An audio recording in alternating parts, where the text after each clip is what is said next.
Well, I think a very common theme, a popular theme here is about partnerships. So one of the questions we were asked in the CIO panels, it's what do you want vendors to know? Great.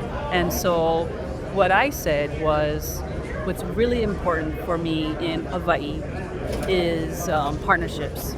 So people tend to think, I don't know if people think we don't do any work in Hawaii because it's such a beautiful place, but it was really important our partnerships. So partnerships with vendors, partnerships between the Office of Technology Services, ETS, and the departments, which means understanding the business needs, what are the business drivers for the departments, and how can technology support them, lift them up, amplify the work that they do, and not only as separate departments, but together as an enterprise. So an example of partnerships, for example, is it's important for the Office of Technology Services to understand what are the priorities of the departments.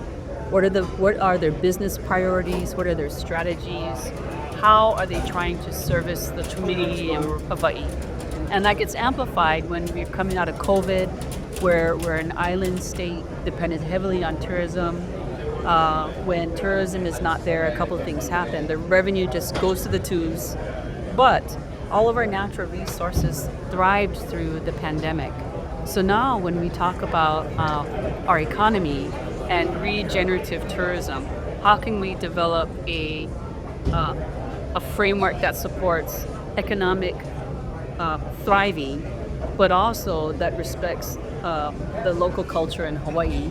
And what kind of tools can we use to enable that? So for example, there was a green fee that was going through the legislature, and that charges a fee to tourists coming in that helps to keep our natural resources, our parks, our hiking trails well maintained.